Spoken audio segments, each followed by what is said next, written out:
प्रश्न है, दी गई आकृति में बी तथा सी दो वृत्तों के केंद्र हैं। एडी दोनों वृत्तों की उभयनिष्ठ स्पर्श रेखा है। यदि दोनों वृत्तों की त्रिज्याओं का अनुपात 3:5 है तो AC बराबर 40। अब देखो ये पूरी AC 40 दे रखी है, ठीक है, और त्रिज्या R1 और R2 का अनुपात दे रखा है 3:5। अनुपात हटाने के लिए x से गुणा करते हैं तो अनुपात तो हट जाता है, तो अब त्रिज्या आ गई 3x और 5x।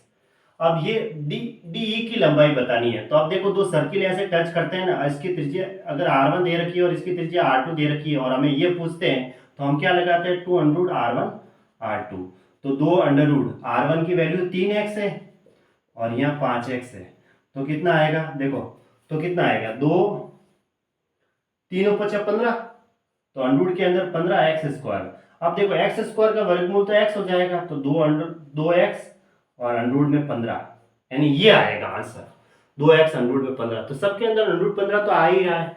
अब 2x आएगा, 2 के गुणा में कोई ना कोई संख्या होगी। x की वैल्यू क्या हो सकती है, 3 और 5 तो अभाज्य संख्या है, तो या तो ये हो सकती है या ये।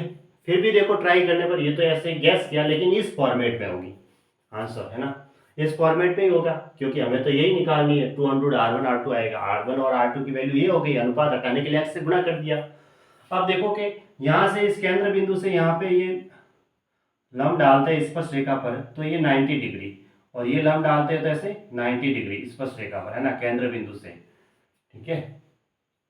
तो अब देखो ये जो ये ऐसे त्रिभुज में सिमिलरिटी रूल्स लगती है, कैसे, क्योंकि इस छोटे वाले त्रिभुज में देखा जाए तो यही कोण है, और बड़े वाले त्रिभुज में देखा जाए तो वापस जो ये कोण है वो दोनों में कॉमन है, उभयनिष्ठ है, ठीक है। अब छोटे वाले त्रिभुज में ये 90 डिग्री और बड़े वाले त्रिभुज में देखा जाए तो ये 90 डिग्री। इसका मतलब दो कोण है वो समान, मतलब दो कोण है वो बराबर बराबर हो रहे हैं, है ना, इस वाले और इस वाले में। जो क्या होगा कि दोनों त्रिभुज, जो छोटा वाला त्रिभुज है और बड़ा वाला त्रिभुज है, दोनों के दोनों समरूप हो रहे हैं, तो सिमिलरिटी रूल्स लगा लेते हैं। तो सबसे पहले मैं छोटा लिख देता हूँ।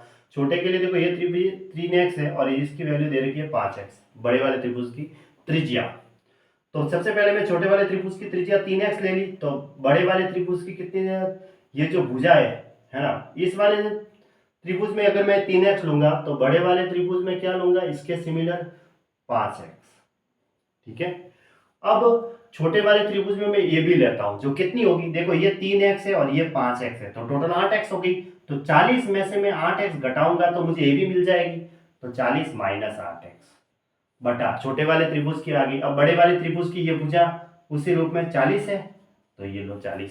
अब x से x तो कटेगा, इसको इससे गुणा किया 8 को, ये कट गया 8 × 50 40, और ये इसको इससे गुणा किया 8 × 24 बराबर 40 माइनस 8x।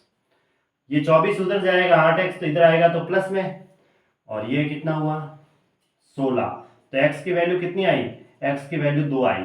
अब 2 मैं यहाँ पुट करता हूँ, सीधी यहाँ रख दो वैल्यू, तो आंसर कितना आएगा 2 × 2 √15, यानी कि 4√15।